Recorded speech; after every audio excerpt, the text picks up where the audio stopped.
হ্যাঁ হ্যাঁ অবশ্যই। ওকে ফাইন, আপনি এখন এত কাকুতি মিনতি করছেন, তখন আপনাকে একটা সুযোগ দিচ্ছি। আপনিও কি মনে রাখবেন কোনো দয়াবান লোকের সাথে পালা পড়েছিল? যাই হোক, আসল কথায় আসি। তো এখন থেকে আমি যে কয়দিন এখানে আছি, আমি আপনাকে যা যা করতে বলবো আপনাকে ঠিক তাই তাই করতে হবে। যখন যেখানে ডাকবো সেখানেই যেতে হবে। তিশা একটু ভীতু স্বরে বলল। যা খুশি তাই মানে? দেখুন খবরদার, আমার সাথে উল্টাপাল্টা করার কথা ভাববেন না। আমি মোটেও সে ধরনের মেয়ে না। ফাহিম তাচ্ছিল্যের সুরে বলল। তোমাদের মেয়েদের চিন্তাধারা সবসময় ওয়ান ওয়ে ট্র্যাকেই চলে, তাই না? যত সব চিপ মাইন্ডেড চিন্তা ভাবনা। আমার এত খারাপ দিনও আসেনি যে তোমার সাথে ওসব করতে যাব। I have a cause. ফাহিমের কথায় রাগে গা জ্বলে যাচ্ছে তিশার, তবে কিছু করার নেই। মাইনকার চিপাই ফাইসা গেছে যে, এখন এই হাঁদারামকেই গরু ঠাকুর মানতে হবে। ফাহিম বলে উঠল। আর হ্যাঁ, একদম চালাকি করার চেষ্টা করবেন না কিন্তু। আমাকে না বলে চলে গেলে আমি সাথে সাথেই মাকে ফোন করে বিয়ের কথা বলে দিব। তিশা দ্রুত বলে উঠল। আরে না না, আমি কোনো চালাকি করব না। আপনি যা বলবেন তাই হবে। তবে আপনিও প্রমিস করুন এরপর আপনি আর বিয়ের কথা বলবেন না। ওকে প্রমিস। তো এখন চলো, কাজ শুরু করো। কি কাজ? ফাহিম বেডের উপর আরামে শুয়ে পড়ে বলল। আপাতত আমার পা অনেক ব্যথা করছে, একটু আপনার কোমল হাতে আমার পাটা টিপে দিন না। তিশা অবিশ্বাস্য চোখে তাকিয়ে বলল। হোয়াট? আমি পা টিপে দিব?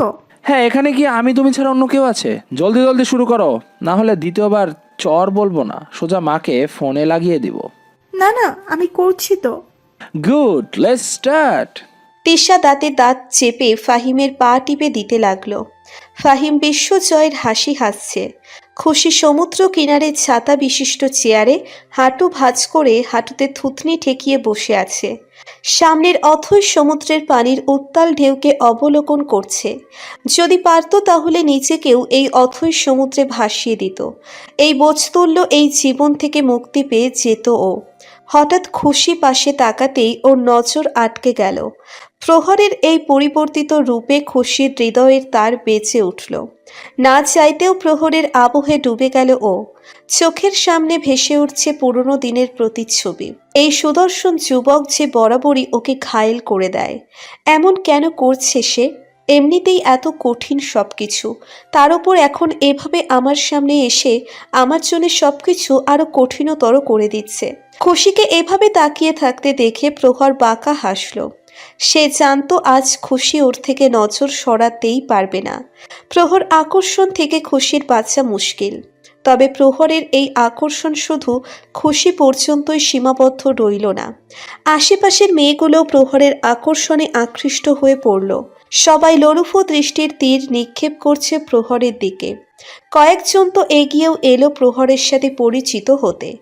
এক প্রকার ক্লোজ হওয়ার চেষ্টায় নিয়োজিত তারা। আর এসব কিছুই খুশির চক্ষু শূল হয়ে উঠছে। চোখের দৃষ্টি তীক্ষ্ণতর হচ্ছে। বুকে চলে উঠছে হিংসুক অগ্নির শিখা। খুশি দাঁতে দাঁত চেপে অন্যদিকে মুখ ফিরিয়ে নিচ্ছে। তবে বেহায়া চোখের অবাধ্য নজর ঘুরে ফিরে সেদিকেই যাচ্ছে। মেয়েগুলো যেন প্রহরের গায়ে ঢলে পড়তে চাইছে। খুশির হাত পায়ের মাঝে নিষ্ফিস করছে। মেয়েগুলোকে এই বালির মাঝে পুঁতে ফেলার অদম্য ইচ্ছেও জাগছে মনে। খুশির এই জ্বলন প্রহরের চোখ এড়ালো না। বাঁকা হাসল প্রহর। খুশির মনের অবস্থা আঁচ করতে পারছে সে। প্রহরের মনে আছে কোনো মেয়ে ওর ক্লোজ হওয়ার চেষ্টা করলে খুশি কতটা ক্ষেপে যায়। ওর করা সেই পাগলামিগুলো প্রহর কখনোই ভুলতে পারে না। এসব কথা মনে পড়তেই প্রহর মাথায় একটা বুদ্ধি এলো। এখন এই জ্বলনই খুশিকে ওর কাছে নিয়ে আসবে। আমাকে অন্য মেয়ের ক্লোজ হতে দেখলে খুশি সহ্য করতে পারবে না। ও নিশ্চয়ই কোনো না কোনো রিয়াক্ট করবে আর নিজের মনের কথা বলেও দেবে। এসব পরিকল্পনা করে প্রহর সেই মোতাবেক একটা মেয়ের সাথে হাসি মুখে কথা বলতে লাগলো। মেয়েটার হাত ধরে সমুদ্রের পানিতে হাঁটতে শুরু করলো। খুশিকে দেখিয়ে দেখিয়ে মেয়েটার সাথে নানান অঙ্গভঙ্গি করে হাসি ঠাট্টা করতে লাগলো। আর চোখে তাকিয়ে খুশির রিয়াকশন দেখছে। মেয়েটা একসময় ইচ্ছেগতভাবেই প্রহরের গায়ের ওপর ঢলে পড়ল। প্রহরের ভেতরে ভেতরে চরম বিরক্ত লাগলেও আপাতত কিছু বলা যাচ্ছে না। খুশির আর সহ্য হচ্ছে না। বুকের মাঝে অসহ্য যন্ত্রণা শুরু হয়ে গেল। চোখে নোনা জল জমে যাচ্ছে। ইচ্ছে করছে এখনই গিয়ে মেয়েটাকে পানির মাঝে চুবিয়ে মেরে ফেলতে, কিন্তু না, ওর নিয়ন্ত্রণ হারালে চলবে না। নিজের ইমোশন কন্ট্রোল করতে হবে। আমি তো এটাই চাই, প্রহর আমাকে ভুলে নিজের জীবনের সামনে অগ্রসর হোক, এটাই তো চাই। তাহলে এখন যখন সেটাই হচ্ছে, তাহলে আবার দুর্বল হয়ে পড়া চলবে না। খুশি মাথা অন্যদিকে ঘুরিয়ে চোখের পানি মুছে নিল। তারপর উঠে দাঁড়িয়ে উল্টো পথে হাঁটা ধরল। তবে চাইলেও মনকে শক্ত করতে পারছে না। দুমড়ে মুচড়ে যাচ্ছে ভিতরটা। মাথার ভিতর চক্কর দিয়ে উঠছে। চোখের সামনে কেমন সব ঘোলাটে হয়ে আসছে। শরীরের শক্তি হ্রাস পাচ্ছে। পায়ের চলা এলোমেলো হয়ে যাচ্ছে। মনে হচ্ছে বেশিক্ষণ আর নিজের পায়ে দাঁড়িয়ে থাকতে পারবে না। কিন্তু এখন যে ওকে এখান থেকে যেতেই হবে, না হলে যে সর্বনাশ হয়ে যাবে। খুশি অনেক কষ্টে নিজেকে ধরে রাখার চেষ্টা করছে, তবে মনে হচ্ছে না বেশিক্ষণ আর টিকে থাকতে পারবে। খুশি শরীরের শক্তি হারিয়ে পড়ে যেতে লাগলো। তখনই কেউ সামনে থেকে এসে ধরে ফেলল। খুশি সামনের ব্যক্তির বুকে গিয়ে পড়ল। খুশি সেই ব্যক্তির কাঁধে ভর দিয়ে অনেক কষ্টে মাথা তুলে দেখল এটা জারিফ। খুশি আধো আধো চোখে তাকিয়ে অতি ক্লান্ত সুরে বলল, আমাকে নিয়ে চলো বিবি, জলদি নিয়ে চলো। ও দেখার আগেই নিয়ে চলো আমাকে। জারিফের বুঝতে বাকি রইল না খুশি কি বলতে চাইছে। সে এক মুহূর্ত দেরি না করে খুশিকে দ্রুত কোলে তুলে নিল। কোলে নিয়ে যেতে যেতে বলল, আমি জানি তুই এসব ইচ্ছে করেই করছিস, যাতে আমার কোলে উঠে ঘুরতে পারিস। সেদিন এমন করেছিলি, ছোটবেলার অভ্যাসটা আর গেল না তোর। নিজের বউকেও বোধহয় এতবার কোলে নিনি। খুশি জানে জারিফ ওর মন ভালো করার জন্য এসব বলছে। তাই খুশিও জারিফের কাঁধে মাথা রেখে ক্লান্তিকর হাসি দিয়ে ক্লান্ত সুরে বলল, তোমার বউকে কোলে নিলে তোমাকে তখন 4 কাঁধে তুলতে হবে বিবি। চুপ বদমাস, নিজের ভাবিকে মোটা বলছিস? তোর ভাবি শুনলে হয় তোর মামুর বাড়ি আসা বন্ধ করে দিবে। অথচ ওরা জানলই না ওদের পেছনে কেউ তীব্র ক্রোধে ধ্বংসাত্মক রূপ ধারণ করছে। তার চোখের তপ্ত লাফাই পৃথিবী ধ্বংস করে দিতে সক্ষম। খুশিকে তখন চলে আসতে দেখে প্রহরও ওর পিছু নেয়। তবে কিছু দূর আসতেই খুশিকে অন্য লোকের বাহু বন্ধনে দেখতে পায় ও। সাথে সাথেই থমকে যায় ওর কদম। লোকটার হাত যখন খুশিকে জড়িয়েছিল, তখন প্রহরের ভিতর মনে হচ্ছিল কেউ অগ্নিগিরির লাভা ঢেলে দিয়েছে। আর লোকটা যখন খুশিকে কোলে তুলে নিয়ে গেল, তখন মনে যেন হলো কেউ ওর কলিজায় ধারালো ছুরি বসিয়ে দিয়েছে। কষ্ট আর ক্ষোভে প্রহরের কপালের ত্বক ফুলে উঠেছে। চোখের লালিমার পরত গাঢ় হচ্ছে। হাতে থাকা সানগ্লাসটা হাতের মুঠোয় সজোরে চেপে ধরল প্রহর। সানগ্লাস ভেঙে হাতের ভিতর গেঁথে গেল। হাত থেকে টপ টপ করে নিচে রক্ত পড়তে লাগলো। তবে তাতে বিন্দুমাত্র ভ্রুক্ষেপ নেই প্রহরের। সে যে আপাতত তার হৃদ হরিণের দহনে জ্বলে মরছে। রাতে ডিনার শেষে নিচের রুমে যাচ্ছিল খুশি। খাওয়ার ইচ্ছে ছিল না, তবে জারিফের চোরাচুরিতে না গিয়ে পারল না। অগত্যা অল্প কিছু খেয়ে এসেছে। করিডোর দিয়ে হেঁটে যেতেই কেউ আচমকা ওর হাত ধরে হ্যাচকা টান দিয়ে রুমের ভেতর নিয়ে গেল। খুশি চমকে উঠে সামনে তাকিয়ে দেখল এটা প্রহর। প্রহর রুমে এসে ঠাস করে দরজা লাগিয়ে দিল। খুশিকে টান দিয়ে দেওয়ালের সাথে চেপে ধরল। খুশির 2 হাতের মাঝে হাত রেখে খুশিকে আটকে দিল। খুশির মুখের ওপর ঝুঁকে অগ্নি চোখে তাকিয়ে ক্রুদ্ধ কণ্ঠে বলল, ও কেন ছয় তোমাকে? বলো কেন? খুশি ভ্রু কুঁচকে বলল, ছোঁয়া মানে কি বলছো এসব? তুমি ভালো করে জানো আমি কি বলছি। বলো ও কেন ছয় তোমাকে? ও সাহসী করে হয় তোমাকে ছোঁয়ার? ও কেন ছবে তোমাকে? প্রহরের মুখ থেকে মদের তীব্র দুর্গন্ধ আসছে। চোখ দুটো ভীষণ লাল হয়ে আছে। খুশি বুঝতে পারছে প্রহর এখন সম্পূর্ণ মাতাল আর চরম পর্যায়ে রেগে আছে। এই অবস্থায় ওর হিতাহিত জ্ঞান নেই। খুশি নিজেকে ছাড়ানোর চেষ্টা করে বলল, প্রহর ছাড়ো আমাকে, ইউ আর ড্রাঙ্ক নাও। তোমার হুঁশ ফিরুক, তারপর কথা বলবো। প্রহর আরো ক্ষিপ্ত সুরে বলল, না তুমি যাবে না। কোথায় যাবে তুমি? হ্যাঁ, ওই রাস্কেলটার কাছে যাবে? কেন যাবে? হ্যাঁ কেন যাবে? কেন ও তোমাকে ছোবে? তুমি শুধুই আমার, তোমাকে ছোঁয়ার অধিকারও শুধুই আমার। ও কেন ছোবে? কেন ছোবে বলো? প্রহর খুশির কোমরে হাত রেখে কিছুটা অস্বাভাবিক সুরে বলল, এখানে ছুঁয়েছিল তখন, তাই না? কেন ছুঁয়েছিল বলো? প্রহর খুশির কোমর জোরে খামচে ধরল। হাতের নখগুলো সব গেঁথে পড়ল কোমরে। ব্যথায় কোকিয়ে উঠল খুশি। চোখ দিয়ে গড়িয়ে পড়ল নোনা জল। তবে নেশায় মাতাল প্রহরের সেদিকে কোনো ভ্রুক্ষেপ নেই। অতিরিক্ত রাগ আর কষ্টের সংমিশ্রণে পুরো উন্মাদ হয়ে গেছে ও। কি করছে তা নিজেও জানে না। পাগলের মতো বলতে লাগলো, আর কোথায় কোথায় ছয় তোমায়? প্রহর এবার খুশির গলায় ওড়নাটা টান দিয়ে নিচে ফেলে দিল। গলায় হাত রেখে পাগলের মতো বলতে লাগলো। এখানে শুয়েছে? হ্যাঁ, কথাটা বলে এবার গলায় কামড় দিয়ে বসলো প্রহর। সবগুলো দাঁত বসিয়ে দিল চামড়ার গভীরে।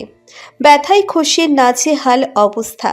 খুশি আর সহ্য করতে না পেরে সর্বশক্তি দিয়ে প্রহরকে ধাক্কা দিয়ে সরিয়ে দিয়ে উচ্চস্বরে বলতে লাগলো। ছাড়ো আমাকে, পাগল হয়ে গেছো তুমি? জঙ্গলি জানোয়ারদের মতো আচরণ করছো। হ্যাঁ, ও ছোঁয় আমাকে তো, তাতে কি হয়েছে? আমার স্বামী আমার যেখানে খুশি সেখানে ছুতে পারে, আমার সাথে যা খুশি তাই কর। কথা শেষ করতে পারল না খুশি। ক্ষিপ্ত প্রহর খুশির কথায় আরও ক্ষিপ্র হয়ে এবার খুশির অধর আঁকড়ে ধরল। সমস্ত রাগের প্রতিক্রিয়া ঘটালো খুশির নরম অধর কামড়ে ধরে। এটার জন্য খুশি মোটেও প্রস্তুত ছিল না। কিছুক্ষণের জন্য স্তব্ধ হয়ে গেল ও। প্রহরের দাঁতের ধারে খুশির নিচের ঠোঁট কেটে রক্ত বের হতে লাগলো। খুশি এবার নিজেকে ছাড়ানোর জন্য প্রহরের বুকে এলোপাথারি কিল ঘুষি মারতে লাগলো। তবে পাগল প্রহরের সাথে পেরে উঠছে না কিছুতেই। খুশির অশ্রুধারা গড়ে প্রহরের ঠোঁটে এসে লাগলো। প্রহর এই অবস্থায় খুশির চোখের দিকে তাকালো। খুশির চোখের পানি দেখে প্রহরের একটু হুঁশ এলো। তবে খুশির অধর ছাড়ল না ও। এবার দাঁতের হিংস্রতার বদলে ও নিজের অধর দিয়ে খুশির অধরে মোলায়েম মিষ্টতা ঢেলে দিতে লাগলো। মেতে উঠল অন্য এক নেশায়, যে নেশার সামনে এই অ্যালকোহলের নেশা কিছুই না। প্রহরের এই ছোঁয়ায় খুশিও নিজেকে সামলাতে পারল না। ধীরে ধীরে কেমন শান্ত হয়ে এলো ও। না চাইতেও এতদিন পরে প্রিয়তমের ভালোবাসাময় ছোঁয়ায় দুর্বল হয়ে পড়ছে ও। কিছুক্ষণের জন্য সব ভুলে যেতে ইচ্ছে করছে। নিজেকে ভাসাতে ইচ্ছে করছে প্রহরের জোয়ারে। খুশিকে শান্ত হয়ে আসতে দেখে প্রহর এবার খুশির কোমর জড়িয়ে ধরে নিজের সাথে আরও মিশিয়ে নিল। আর থাকতে পারল না খুশি। সব ভুলে নিজেও সাই দিল প্রহরের সাথে। প্রহরের কাঁধের পিছনে হাত দিয়ে প্রহরের চুল খামচে ধরে নিজেও হারালো প্রহরের মাঝে। খুশির রেসপন্স পেয়ে প্রহরের নেশা আরও বেড়ে গেল। প্রহর এবার খুশির অধর ছেড়ে ধীরে ধীরে গলায় নেমে এলো। খুশির গলায় চুমুতে ভরিয়ে দিতে লাগলো। কোমরে রাখা হাতটা এবার খুশির কামিজের পেছনের চেইনে রাখলো। চেনটা একটু খুলতেই খুশির হুঁশ এলো। চমকে গেল ও। ও কি করছে এসব? না না, এটা একদম ঠিক না। এভাবে প্রহর ওর কাছে আসলে প্রহর বুঝে যাবে যে আমি এখনো কুমারী আছি, আমার এখনো বিয়ে হয়নি। আমার এত দিনের সব পরিশ্রম ধূলিসাৎ হয়ে যাবে। না না, আমি এটা হতে দিতে পারি না, কিছুতেই না। খুশি এবার দুই হাতে প্রহরের বুকে সচরে ধাক্কা দিল। আচমকা ধাক্কায় প্রহর ব্যালেন্স হারিয়ে নিচে পড়ে গেল। খুশি আর এক মুহূর্ত না দাঁড়িয়ে নিচ থেকে ওড়নাটা নিয়ে দৌড়ে রুম থেকে বেরিয়ে গেল। প্রহর শুধু আহত দৃষ্টিতে খুশির যাওয়ার পানে তাকিয়ে রইল। তারপর হঠাৎ চিৎকার দিয়ে বলল, খুশি! জারিফ খুশিকে দেখার জন্য ওর রুমে এসে দেখল খুশি রুম অন্ধকার করে নিচের ফ্লোরে বসে বেডের ওপর মাথা রেখে কাঁদছে। জারিফের বুঝতে বাকি রইল না খুশির কাঁদার কারণ কি। নিশ্চয়ই ওই ছেলেটার সাথেই কিছু হয়েছে। জারিফ একটা দীর্ঘশ্বাস ছেড়ে আস্তে করে বেডের উপর বসে খুশির মাথায় হাত বুলিয়ে বলে উঠল, কেন এসব করছিস খুশি? ছেলেটাকেও কষ্ট দিচ্ছিস আর নিজেও কষ্টে ভুগছিস। এর চেয়ে ভালো ছেলেটাকে সব সত্যিটা বলে দে। খুশি মাথা তুলে কান্না জড়িত কণ্ঠে বলল, কি বলবো বিবি, বলো কি বলবো? কিভাবে বলবো? কিভাবে বলবো যার সাথে ওর নিজের জীবন কাটাতে তার জীবন খেয়ায় শেষ হয়ে গেছে? কিভাবে ওকে আমার এই অনিশ্চিত জীবনের সাথে জড়িয়ে নিব, যে জীবনটাকে মরণঘাতী ব্রেইন টিউমার তিল তিল করে শেষ করে দিচ্ছে? কিভাবে বলবো বলো? ও কি সইতে পারবে? না না, কিছুতেই সইতে পারবে না। আমি চাই না আমার পরে ও আমার সুখে সারাটা জীবন জীবন্ত লাশ হয়ে থাকে। আমার এই মরণঘাতী অসুখের কথা ওকে কিছুতেই জানানো যাবে না। আমি চাই ও আমাকে ঘৃণা করুক, তবেই ও ওর জীবনের সামনে এগোতে পারবে। দেখ, তোকে এখানে এনেছিলাম তোর ভালোর জন্য, যাতে প্রকৃতিতে সময় কাটিয়ে তোর একটু ভালো লাগে। কিন্তু এখানে এসেও তো তুই এসব স্ট্রেসের কারণে আরও অসুস্থ হয়ে যাচ্ছিস। তুই যত যাই বলিস, আমার মনে হয় তোর ওকে সত্যিটা বলে দেওয়াই উচিত, না হলে হয়তো হিতে বিপরীত হতে পারে। ভেবে দেখিস আমার কথা। কথাটা বলে জারিফ চলে গেল। আর খুশি মনে মনে বলল, কিভাবে বলবো ভাইয়া? ও যে সইতে পারবে না, খুশির মনে পড়ল সেই দিনের কথা, যেদিনও একটুখানি অসুস্থ হওয়ায় প্রহরের কি অবস্থা হয়েছিল। সেদিনের কথা ও আজও ভুলতে পারে না। খুশির চোখের সামনে ভেসে উঠল সেই দিনের স্মৃতি, অতীত। প্রহর খুশির প্রেম কাব্যের সময়কাল তখন প্রায় 1.5 বছর। খুশি এখন কলেজের 2য় বর্ষে, যদিও পড়াশোনায় তার বিন্দুমাত্র আগ্রহ নেই। যতটুকু পড়ে সেটাও প্রহরের চাপে। খুশির মায়ের সাথে সাথে প্রহরও ওকে পড়ার জন্য সব সময় প্যারা দেয়। মায়ের হাত থেকে কোনো রকমে ফাঁকি দিয়ে বাঁচতে পারলেও প্রহরের কাছ থেকে ফাঁকি দিতে পারে না। প্রহর সাফ জারি করে দিয়েছে, এবার খুশিকে ভালো রেজাল্ট করতেই হবে, না হলে 10 বছরের মাঝে বিয়ের কথা মাথা থেকে ঝেড়ে ফেলতে হবে। যেটা খুশির চরম বিরক্তিকর লাগে। মনে হয় কোনো টিচারের সাথে প্রেম করছে। দিনটা ছিল শুক্রবার, ছুটির দিন হওয়ায় কলেজ বন্ধ। তাই খুশি সকাল সকাল প্রহরদের বাসায় চলে আসে প্রহর আজ জিদান সাহেবকে সারপ্রাইজ দিতে। খুশি বাসায় ঢুকে দেখল জিদান সাহেব কিচেনে কিছু একটা বানাচ্ছে। খুশি পেছন থেকে গিয়ে হাসি মুখে বলল, সারপ্রাইজ এসবই। খুশিকে দেখে বরাবরের মতোই জিদান সাহেব প্রফুল্লিত হয়ে বলল, আরে খুশি মাঝে, হোয়াট এ প্রেজেন্ট সারপ্রাইজ। কেমন আছো তুমি? বিন্দাস এজ অলওয়েজ। তা কি করছেন আপনি? আপনার ছেলের এত বড় সাহস, শেষমেশ কিনা আপনাকে কাজের বুয়া বানিয়ে দিল। আরে কোথায় বিয়ে করে নিজের বউকে দিয়ে আপনার সেবা করাবেন, তা না করে আপনাকে খাটাচ্ছে। এই অবিচার মেনে নেওয়া যায় না। আমি এই ঘোর অন্যায়ের তীব্র প্রতিবাদ জানাচ্ছি। জিদান সাহেব স্মিত হেসে বললেন, তোমার ইন্ডিকেট আমি বুঝতে পারছি খুশিমা, কিন্তু আমাকে বলে এসব কোনো লাভ নেই। I can't help you this time. জনাব কঠোর আইন জারি করেছে, তোমার ইন্টারমিডিয়েট কমপ্লিট না হওয়া পর্যন্ত কোনো বিয়ের কথা তোলা যাবে না। খুশি হতাশার নিঃশ্বাস ছেড়ে সিঙ্কের উপর উঠে বসে বলল, ধ্যাত, এমন কেন আপনার ছেলেটা? আরে এত সুন্দর একটা মেয়ে পেয়েছে, কোথায় ঝট করে এঙ্গেজমেন্ট, ফট করে বিয়ে, আর চট করে বাচ্চা করে ফেলবে। তা না, টিচারের মতো পড়াশুনো নিয়ে পড়ে আছে। হেতির মাঝে কি কোনো আলোড়ন নেই নাকি? জিদান সাহেব নিজের কাজ করতে করতে বলল, এখন যেমন আছে তো আছে, কি আর করতে পারি বলো? আমার কাছে তো আর কোনো অপশান নেই, তাই যা আছে তাই দিয়েই কাজ চালাতে হবে। খুশি একটা গাজর হাতে নিয়ে গাজরে কামড় দিয়ে পা দোলাতে দোলাতে বলল, অপশন থেকে মনে পড়লো এসবই। আপনি কখনো অন্য অপশনে ট্রাই করেননি? আই মিন, আপনি এত হ্যান্ডসাম অ্যান্ড কুল গাই, তা আপনি কোনো আইটেমের সাথে ইটিস পিটিস করার চেষ্টা করেননি নাকি প্রহরের ভয়ে সাহস পাননি? আরে না, প্রহর তো আমাকে সবসময়ই বলে আমি চাইলে আমার জীবনে যে কাউকে আনতে পারি। তাহলে সমস্যা কোথায়? নাকি ভালোবাসা জীবনে একবারই হয় বলে কাহিনী চলছে? আন্টিকে ছাড়া আর কারো প্রতি ফিলিং আসে না নাকি? জিদান সাহেব স্মিত হেসে বলল, আরে তেমন কিছু না, আবিদার সাথে আমার সম্পর্ক তেমন কোনো মহান প্রেম কাহিনীর টাইপের ছিল না যে জীবনে ওকে ভুলে অন্য কাউকে ভালোবাসতে পারবো না, অ্যান্ড অল দ্যাট। হ্যাঁ, ভালোবাসতাম আমি ওকে। কলেজে একসাথে পড়া অবস্থায় ওই আমাকে প্রপোজ করে। দেখতে সুন্দর ছিল তাই আমিও রাজি হয়ে যাই, কিন্তু আমি তো আর জানতাম না যে সে আমার টাকাকেই ভালোবাসতো, আমাকে না। তাই তো আমাকে আর প্রহরকে রেখে সে তার ভালোবাসা মানুষের হাত ধরে চলে যায়। হ্যাঁ, ওর অভাবে যাওয়ার আঘাতও পেয়েছি অনেক, তবে ওর বিরহে দেবদাস হয়ে যাব এই টাইপের কিছু না। আসলে আবিদা যাওয়ার পর আমার কাছে সবচেয়ে জরুরি ছিল প্রহরকে সামলানো। প্রহর অনেক ছোট ছিল, ওর মা চলে যাওয়ায় ওর ছোট মনে অনেক আঘাতও পেয়েছিল। যদিও সেই আঘাতের ক্ষত এখনো ওর মনে আছে, তবে ওই সময় ওকে সামলানো অনেক কঠিন হয়ে গিয়েছিল। তাই আমার পরিটি ছিল শুধু ওকে স্বাভাবিক করা, আর ওকে সামলাতে সামলাতেই অনেকটা বছর কেটে যায়। তারপর ও বড় হয়ে যায়, নিজেকে নিজেই সামলাতে শেখে, আর আমি হয়ে যাই বুড়ো।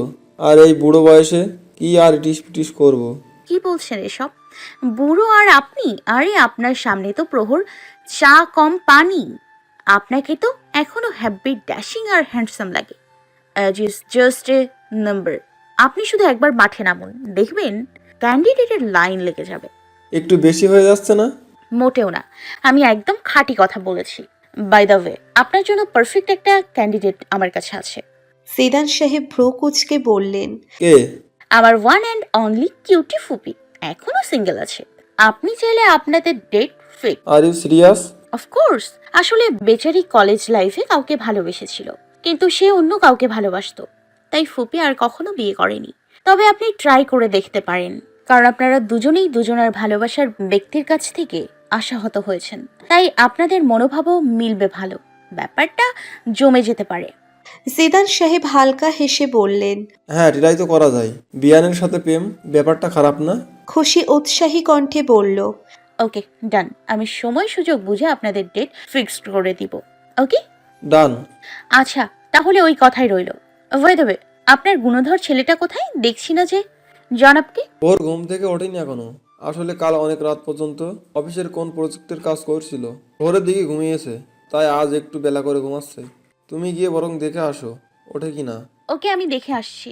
খুশি সিঙ্ক থেকে নেমে এগিয়ে গেল প্রহরের রুমের দিকে। রুমের দরজা আস্তে করে খুলে ভেতরে উকি দিয়ে দেখল প্রহর এখনো ঘুমিয়ে আছে। খুশি আস্তে করে পা টিপে টিপে ভেতরে ঢুকলো। প্রহর খালি গায়ে শুধু একটা 3/4 প্যান্ট পরে বিছানার উপর উপুর হয়ে ঘুমিয়ে আছে। খুশি সেটা দেখে মনে মনে বলল, বাহ, আমার সামনে তো দুনিয়ার যত কাপড় চোপড়ের পর্দে নিজেকে লুকিয়ে রাখে, আর এখানে কি সুন্দর খালি গায়ে শুয়ে আছে, যেন ঘুমের মাঝে অপ্সরীরা এসে ওনার সৌন্দর্য উপভোগ করবে। দুষ্টু খুশির মাথায় আবারও দুষ্টু বুদ্ধিরা কিলবিল করছে। খুশি প্রহরের পাশে বেডের উপর উঠে বসে মাথা ঝুঁকিয়ে প্রহরের পিঠের মাঝ বরাবর কুটুস করে একটা কামড় বসিয়ে দিল। ঘুম ভেঙে গেল প্রহরের। কপাল কুঁচকে পিঠে হাত বোলাতে বোলাতে ঘুরে চিত হয়ে শুল সে। চোখ খুলে খুশিকে দেখে কোনো রকম প্রতিক্রিয়া প্রদান করার পূর্বেই খুশি হঠাৎ প্রহরের পেটের ওপর চড়ে বসল। নিচের 2 হাত প্রহরের 2 হাতের মাঝে ঢুকিয়ে বিছানায় চেপে ধরল। তারপর ভিলেনি হাসি দিয়ে বলল, মুহাম, তেরা ক্যা হোগা কালিয়া? প্রহর ভ্রু কুঁচকে বলল। কালিয়া? হু ইজ কালিয়া? প্রহরের কথার জবাব না দিয়ে খুশি একই ভঙ্গিতে বলতে লাগলো, এখন কে বাঁচাবে আমার হাত থেকে তোমাকে? আজ তো নুন মরিচ ছাড়াই তোমাকে কাঁচা খেয়ে ফেলবো। প্রহর নিজের ঠোঁট কামড়ে হেসে উঠল। তারপর খুশির মতোই নাটকীয় ভঙ্গিতে বলল, নেহি, দয়া করে এমন করবেন না। আপনার ঘরে কি বাপ ভাই নাই? খুশি বাঁকা হেসে বলল, বাপ ভাই তো আছে, কিন্তু তোমার মতো হট চকলেট তো নেই ডার্লিং। প্রহর এবার ফট করে খুশিকে বিছানায় ফেলে দিয়ে কাতুকুতু দিতে দিতে বলল। তাই না? তাই? আর খুশি শুধু মুচড়া মুচড়ি করতে করতে খিলখিল করে হেসে যাচ্ছে। এক পর্যায়ে প্রহর থেমে গেল। খুশির কপালের চুলগুলো আঙ্গুলের সাহায্যে আলতো করে সরিয়ে কানের পিঠে গুজে দিল। ললাটে ভালোবাসার পরশ এঁকে দিয়ে মায়াভরা কণ্ঠে বলল, সকাল সকালে এই হাসি মুখটা দেখানোর জন্য ধন্যবাদ। সারপ্রাইজটা সত্যিই সুন্দর ছিল। খুশি প্রহরের গলা জড়িয়ে ধরে বলল, তুমি চাইলে রোজ সকালেই এই দর্শনের সৌভাগ্য লাভ করতে পারো। খুশির কথার সারমর্ম বুঝতে পেরে প্রহর বলে উঠল, এসব ট্রিক্স করে কোনো লাভ নেই দুষ্টু করি। ইন্টারে ভালো রেজাল্ট করতে না পারলে বিয়ের কথা ভুলে যাও। এখন বলো কখন এসেছো? এই তো মিনিট 10 হবে। আচ্ছা তুমি থাকো, আমি ফ্রেশ হয়ে আসছি। খুশি দুষ্টু হেসে বলল। আমিও যাই তোমার সাথে, তোমাকে ফ্রেশ হতে হেল্প করব। প্রহরের স্বাভাবিক সুরে বলল। ঠিক আছে, চলো চলো, একসাথেই চলো, একসাথে করবো সবকিছু। খুশি প্রহরকে ছেড়ে দিয়ে চোখ মুখ কুঁচকে ফেলে বলল, ইয়াক, ছি! কেন ছিয়ের কি হলো? আমাকে না ফ্রেশ হতে হেল্প করবে? চলো এখন আমার সাথে। একদম না, পচা একটা রোমান্টিক মুডের করলা জুস করে দেয় একদম। যাও, আমি আর আসবই না তোমার কাছে। কথাটা বলে খুশি ভেংচি কেটে ধূপধাপ পা ফেলে চলে গেল। প্রহর সেদিকে তাকিয়ে থেকে হাসল খানিক। তারপর উঠে ফ্রেশ হতে চলে গেল। ফ্রেশ হয়ে নিচে সিঁড়ি বেয়ে আসতেই আর এক ক্রিয়াকার্যের সম্মুখীন হলো প্রহর। দ্য গ্রেট খুশি রানী মিউজিক প্লেয়ারে ফুল ভলিউমে গান ছেড়েছে। গানের তালে খুশি আর জিদান সাহেব দুজনেই কালো চশমা পরে সমান তালে নেচে যাচ্ছে, যেন দুজন স্কুল কলেজের ফ্রেন্ডস। এদের কাণ্ড কারখানা দেখে যতটা অবাক হওয়া দরকার ততটা অবাক হলো না প্রহর, কারণ এসবে সে এখন অভ্যস্ত হয়ে গেছে। খুশির আবার জিদান সাহেবের সাথে খুব ভাব। দুজন প্রায়ই এসব মহান কৃতকার্য করে থাকেন। মাঝে মাঝে তো প্রহরের নিজেরই এদের কাছে ভিন্ন গ্রহের প্রাণী মনে হয়, যেন তার কোনো অস্তিত্বই নেই এখানে। তবে প্রহর এতে নারাজ না, বরং মনে মনে আরও আনন্দিত। খুশি ওর জীবনে আসায় ওর বাবাও আজকাল অনেক প্রফুল্ল থাকে। খুশি যেদিনই বাসায় আসে দুজন হাসি আনন্দে মেতে থাকে। আর বাবাকে হাসি মুখে দেখে প্রহরের মনটাও ভরে ওঠে। আর খুশির প্রতি ওর ভালোবাসার তীব্রতা তখন আরও সুগভীর হয়ে যায়। প্রহর মাথা নেড়ে মুচকি হেসে ফ্রিজের দিকে এগিয়ে গেল। পানির বোতল বের করে পানি খেতে খেতে কিচেনের দিকে যেতে লাগলো। হঠাৎ দুম করে কিছু পড়ার শব্দে কদম থেমে গেল প্রহরের। পেছনে ঘুরে তাকালো সে। চোখের সামনে যা দেখলো তার জন্য মোটেও প্রস্তুত ছিল না প্রহর। ফ্লোরে খুশিকে পড়ে থাকতে দেখে প্রহরের পৃথিবী মুহূর্তেই থমকে গেল। হাতের বোতল ঠাস করে পড়ে গেল নিচে। মাথার ভিতর কেমন শূন্য হয়ে গেল। স্থগিত হৃৎপিণ্ড নিয়ে প্রহর কাঁপা কাঁপা পায়ে সামনে এগুলো। জিদান সাহেব খুশির শিয়রে বসে চিন্তিত সুরে বারবার খুশিকে ডেকে যাচ্ছে, কিন্তু খুশির কোনো রেসপন্স আসছে না। জিদান সাহেব প্রহরের দিকে তাকিয়ে চিন্তিত সুরে বললেন, দেখ না প্রহর, কি হলো মেয়েটার? নাচতে নাচতে হঠাৎ করে পড়ে গেল। কি হলো আমি কিছুই বুঝতে পারছি না। প্রহর ঢোক গিলে জোরপূর্বক হেসে বলল, আরে বাবা, তুমি ভয় পাচ্ছ কেন? আমি জানি ও নিশ্চয়ই মজা করছে। তুমি তো জানো ও কতটা দুষ্টু, এখনো দুষ্টুমি করছে। এক্ষুনি দেখবে ফট করে উঠেই পড়বে।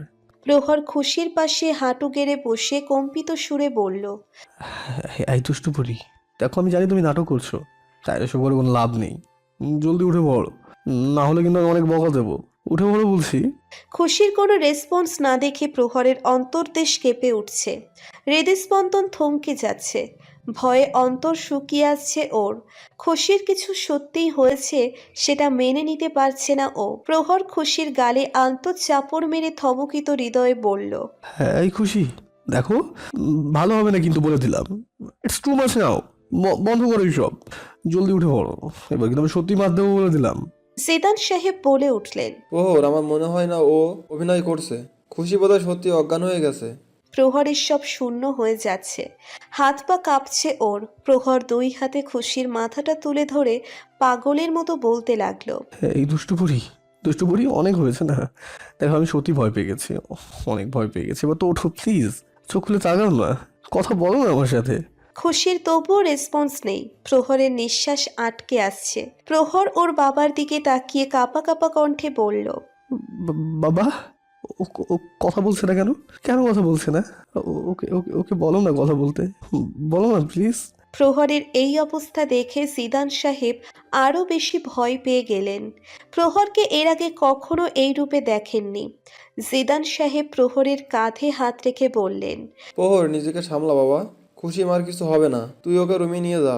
আমি এখনই ডাক্তারকে ফোন করছি। বাবার কথা মতো প্রহর খুশিকে কোলে নিয়ে নিচের রুমে নিয়ে এসে বেডের ওপর শুইয়ে দিল। খুশির হাত পায়ের তালু ঘষতে ঘষতে পাগলের মতো বলতে লাগলো, খুশি, খুশি করে যে আমার, ওঠো না প্লিজ। তোমাকে এইভাবে দেখতে পারছি না আমি।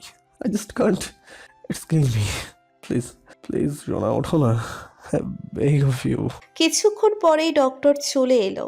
খুশিকে চেক আপ করা হলে প্রহর অধৈর্য হয়ে বলল, ডক্টর আঙ্কেল, কি হয়েছে ওর? কথা বলছে না কেন? হঠাৎ করে এমন অজ্ঞান হয়ে গেল কেন? ডক্টর বলে উঠলেন, দেখো, এমনিতে তো তেমন গুরুতর কিছু বোঝা যাচ্ছে না। বিপি একটু লো আছে, হয়তো খাওয়া দাওয়া ঠিকমতো করেনি, তাই বিপি লো হয়ে এমন হয়েছে। আমি ইঞ্জেকশন দিয়ে দিয়েছি, কিছুক্ষণের মধ্যে জ্ঞান ফিরে আসবে, চিন্তার কিছু নেই। তবে যদি আবারও এমন কিছু হয় তাহলে হসপিটালে নিয়ে গিয়ে কিছু টেস্ট করিয়ে নিও, শুধু নিশ্চিত থাকার জন্য। চেক আপ শেষে ডক্টর চলে গেল। প্রহর তখন থেকেই খুশির হাত ধরে বসে আছে। একটু আগেও কি সুন্দর নিজের উদ্দীপনায় বাসাটা মাতিয়ে রেখেছিল, আর এখন হাসি মুখে মেয়েটাকে এভাবে নির্জীব হয়ে পড়ে থাকতে দেখে প্রহরের কলিজা পুড়ে যাচ্ছে। সে কিছুতেই সহ্য করতে পারছে না। জিদান সাহেব প্রহরের মাথায় হাত বুলিয়ে রুমের বাইরে চলে গেলেন। সব সময় সব সিচুয়েশনে কঠোর শক্ত থাকা প্রহরকে আজ এমন ভেঙে পড়তে দেখে জিদান সাহেবও চিন্তায় পড়ে গেলেন। আল্লাহ না করুক মেয়েটার কখনো কিছু হলে তার ছেলে যে নিঃশেষ হয়ে যাবে, সেটা আজ খুব ভালোভাবেই উপলব্ধি করতে পারছেন তিনি। কিন্তু অতিরিক্ত কোনো কিছুই ভালো না। ব্যাস, বিধাতার কাছে একটাই চাওয়া, তার ছেলেটাকে যেন আবার কোনো আঘাত না পেতে হয়। মিনিট 10 পর খুশির জ্ঞান ফিরল। খুশিকে চোখ খুলে তাকাতে দেখে প্রহরকে থমকে থাকা হৃদস্পন্দনে নিঃশ্বাসের সঞ্চালন হলো। অশ্রুসজল চোখে অতি আকাঙ্ক্ষিত কোনো কিছু প্রাপ্তির খুশি ভেসে উঠল। প্রহর স্বস্তির হাসি দিয়ে দুই হাতে খুশির মুখটা আগলে ধরে বলল, থ্যাংক গড, থ্যাংক গড, আমার খুশি মনের জ্ঞান ফিরে এসছে। তুমি ঠিক আছো তো খুশি? খুশি কতক্ষণ এলোমেলো চোখে তাকিয়ে রইল প্রহরের দিকে। তারপর হঠাৎ বলে উঠল, খুশি, কে খুশি? আর আপনি কে? আপনি কে? কোথায় আমি? প্রহরও আবারও আঁতকে উঠল, অস্থির কণ্ঠে বলল, খুশি, কি বলছো এসব? কি হয়েছে তোমার? আমাকে চিনতে পারছো না? খুশি হঠাৎ ফিক করে হেসে দিয়ে বলল, উল্লু বানায়া বড়া মজা আয়া। Look at your face. চোয়াল শক্ত হয়ে এলো প্রহরের। নিজের ক্রোধ এবার কন্ট্রোল করতে পারল না, যার ফলস্বরূপ প্রহর খুশির গালে ঠাস করে একটা চর বসিয়ে দিল। দুই হাতে খুশির মুখটা ধরে ক্ষিপ্ত সুরে বলতে লাগলো, মজা চলছে এখানে? মজা চলছে এখানে, হ্যাঁ? সবকিছু তোমার কাছে শুধু মজার বিষয়, তাই না? এখানে আমার জান বেরিয়ে যাচ্ছে আর তোমার মজা লাগছে। তোমার আন্দাজ আছে কতটুকু সময়ের মধ্যে আমার উপর দিয়ে কি ঝড় বয়ে গেছে? তোমাকে ওভাবে নিস্তেজ পড়ে থাকতে দেখে আমি কতবার মরেছি তার হিসাব আছে তোমার? How could you do this to me, খুশি? খুশি মাথা নিচু করে ঠোঁট উল্টিয়ে অপরাধীর সুরে বলল। সরি। প্রহর এবার খুশিকে বুকের মাঝে শক্ত করে জড়িয়ে নিল, যেন বুকের ভিতর ঢুকিয়ে নিতে পারলে শান্তি হবে। বুকের সাথে মিশিয়ে নিয়ে আবেগী কণ্ঠে বলল, আর কখনো এমন করো না দুষ্টু করি। I can't tolerate. তোমাকে না কতবার বলেছি খাবারে অনিয়ম করবে না, কেন শোনো না আমার কথা? নিশ্চয়ই তুমি সকালে খেয়ে আসনি, তাই না? তাই তো এমন অসুস্থ হয়ে পড়েছো। প্লিজ আমার কথাটা একটু মেনে চলো। তোমার কিছু হয়ে গেলে যে আমি বেঁচে থেকেও মরে যাবো। আমাকে এমন মৃত্যু যন্ত্রণা কখনো দিও না প্লিজ। প্রহরের জড়িয়ে ধরায় খুশি প্রহরের হৃদস্পন্দনের আওয়াজ শুনতে পাচ্ছে, যা এখন অস্বাভাবিক গতিতে চলছে। আর প্রহরের শরীরের কম্পনও অনুভব করতে পারছে খুশি। জ্ঞান ফিরে প্রহরের চেহারায় বিধ্বস্ত অবস্থা দেখেই খুশি ঘাবড়ে গিয়েছিল। তাই তো প্রহরের মাইন্ড ডিস্ট্র্যাক্ট করার জন্য অমন মজা করেছিল। কিন্তু প্রহরের এই অবস্থা দেখে খুশি রীতিমতো ভয় পেয়ে গেল। এত ভালোবাসা যে ভালো না। প্রহরের এত ভালোবাসায় আবার নজর লেগে যাবে না তো? আল্লাহ না করুক কখনো অনাকাঙ্ক্ষিত কিছু হলে প্রহর সইতে পারবে তো?